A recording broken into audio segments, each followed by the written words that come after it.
Hello everybody and welcome to the final video on my Megaminx beginner's method tutorial. So to say that it's the final video might be wrong, but in terms of learning the method, then yes, it's the last one, but I might post some walkthrough solves later that will be included in the playlist. So I already taught you the edges and how to solve the edges for the last layer. And now we're going to finally solve the corners of the last layer. There's no algorithms, but it's going to require a little bit of intuition and recognition of your color scheme. So the first step that we're going to learn is corner orientation. So that means getting all these light green parts solved like that. So really, it's not too difficult. What some people like to do is hold Megaminxes at different angles. So I'm going to go ahead and teach you what I believe is the best angle for executing this step. So I like to execute with the top face on the left side. And now you rotate through the corners like so. So the way you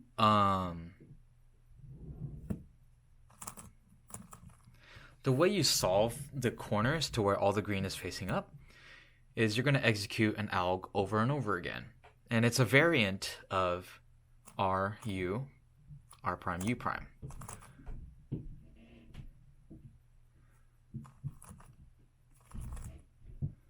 I just have to remember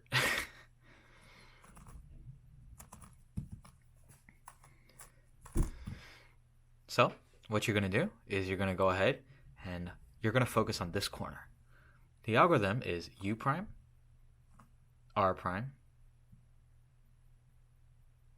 U, and R. And you keep repeating until the corner is solved.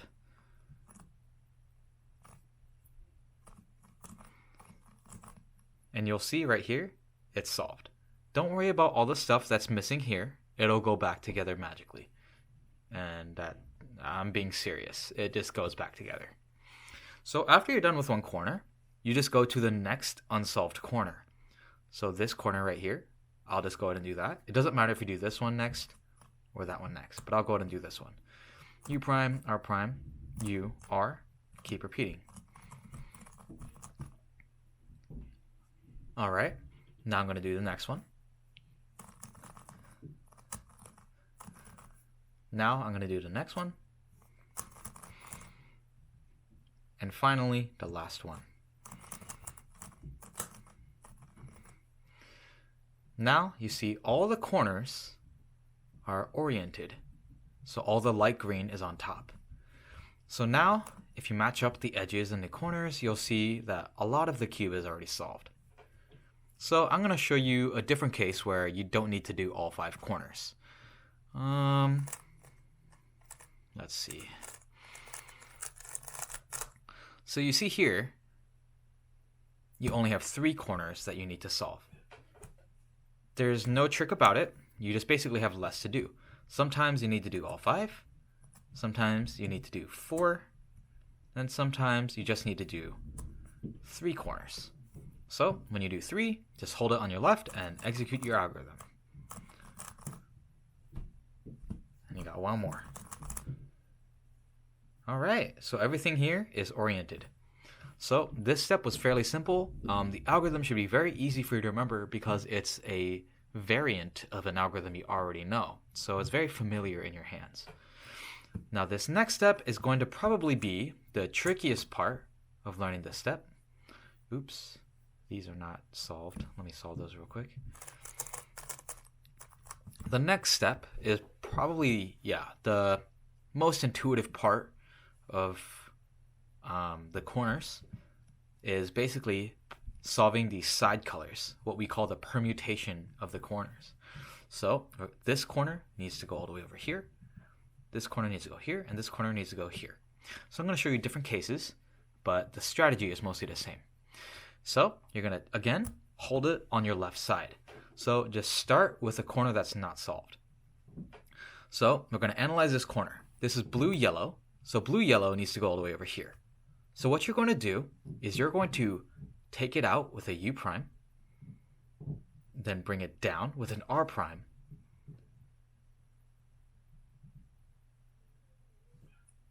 and then you're going to bring this back right here with a U. So that basically substitute this corner with something else. All we're going to do is we're going to bring this slot right here over here and insert this corner. It sounds very difficult, but really it's fairly simple. And you'll see that the move that you used here is 3/4 of the moves you used for the algorithm earlier. It's just basically missing the last turn. So I'm going to bring this up. And the way you insert this corner into here is you reverse what you just did. So you're just going to do U prime, and then R to bring it up, and U. Now it's solved. But you also see that the next corner got taken out. This corner is going to be the gray and orange. So we're going to look for the gray-orange slot and do the same thing. From here, bring it up here. Now we're going to execute the same move that we just did, the 3 move, U prime, R prime, U prime. And now we have a new corner over here. That's the gray, pink, and green. And find the last slot, which is right here. Move it up, and then reverse what we just did with a U prime, R, and a U. And voila, your cube is solved. Now I know this didn't make a lot of sense, so I'm going to go ahead and go over this a couple more times because, yeah, I know it can be very tricky. So let's see. Okay, and then we'll just present. I don't like this case.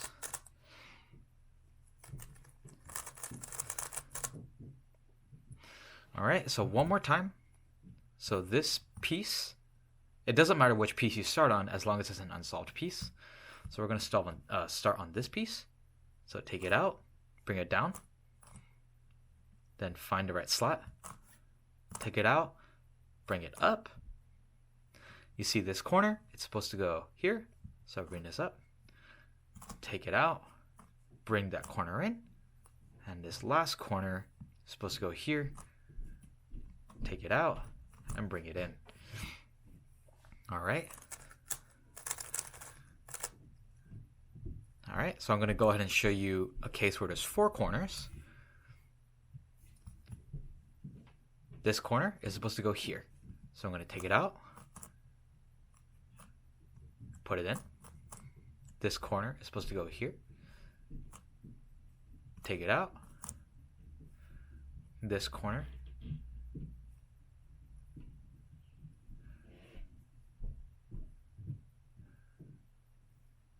Oh, interesting. Well, sometimes there's not always a corner here, but you can always do the same thing. So take it out.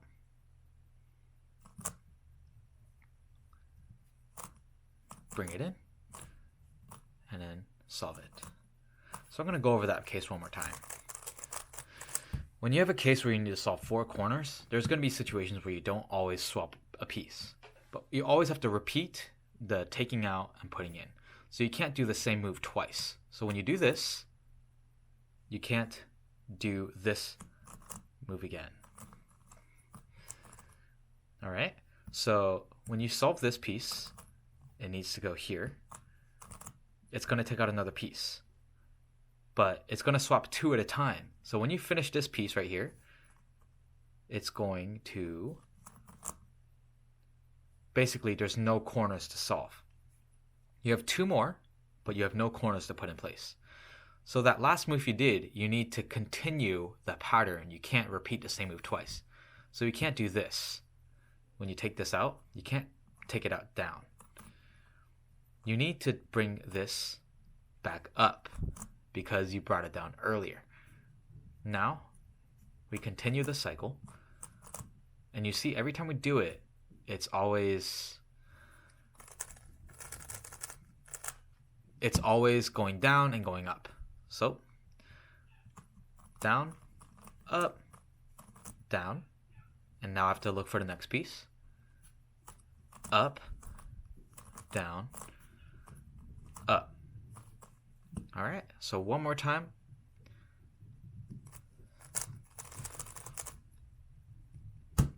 All right.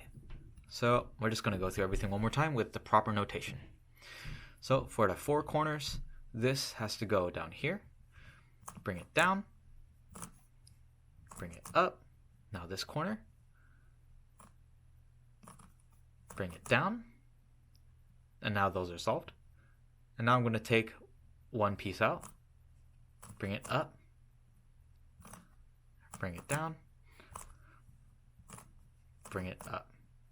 So it may not make a lot of sense to you now, but with enough practice and recognition, it should feel pretty natural. It's not a very difficult step to execute, but a pretty difficult step to understand. I would say it's probably the second or third most difficult concept behind star and behind last face of S2L. So I'm just going to show you one more case where all 5 corners you need to swap. So this one, since you swap 2 at a time, and you're going to have that last one solved, you're not going to have any situation where there's never a corner in this side. So this one, I'm going to take it out. The right slot is here. This one, yellow, blue. Yellow, blue is here. Solve it. This one is gray, orange. Gray, orange is right here. This one is blue, pink. Blue, pink is right here. This one is yellow, orange, and yellow, orange is right here. And that one was fairly simple. So when you're doing 3 corners, when you're doing 5 corners, there's no need to, there's always going to be a piece that needs to be solved. And when you do a case like 4 corners, you're going to see a situation where in the middle of your step, you're not going to have any piece in this area. So you're going to have to do this, take it out. So you're swapping 2 at a time. And now you only have to swap these 2. So what you do when you swap these 2 is you bring the one of the unsolved ones over, take it out, bring it in, and that's it. So it's going to show the last case because the 4 corners can be very confusing. Going to go ahead and solve this. This is blue-yellow, so it's supposed to go up here. This is orange-yellow, it's supposed to go down here. And halfway through, you're going to see that there's no piece that I have at the moment on this side. So I have to manually take one out and start. But I have to start by going up. So I can't go that. I have to go like that. So U prime R U. And now I have my piece here that I'm going to swap. Pink, gray. It goes here. And then pink, blue goes right here. And it's solved. So this step is going to get you messed up. But don't get discouraged. This is probably going to be one of the things where a little bit of trial and error will get you through. But in reality, a lot of the Megaminx is trial and error. Because there's just a lot of things that you haven't seen before. The extra sides really makes it very difficult. But, you know, once you get used to it, it's actually a very simple puzzle. And a lot of the knowledge that you know from 3x3 beginner's method is applied here. So the corners method that I solved right here was actually very similar to 3x3 beginner's method. And you could actually use this method, this corners, to solve the corners on 3x3. So some people may already know this and be familiar, but some people who learned beginner's method maybe a slightly different way probably don't know it. So yeah, that's the last layer for Megaminx split up into 2 videos. I hope this one made a lot more sense than the last one, because I know the last one was really confusing. The last one is confusing. I know the last face of S2L is very confusing. But really, if you follow what I say step by step, you should at least get your Megaminx solved. And then just follow the playlist over and over until you have a good grasp and you're able to solve it independently. And then, yeah, you should have no problem. So, unless I post some walkthrough videos in this playlist, this is officially the last video of my Megaminx beginner's method tutorial. I hope that this has been very helpful. and I hope I haven't been rambling too much to where the information doesn't make sense. But yeah, let me know how you feel about this tutorial, if you'd like to see something a little more advanced, and then maybe I can help you out. Anyways, thank you guys for watching, and I hope you love Megaminx as much as I do. Okay, thank you.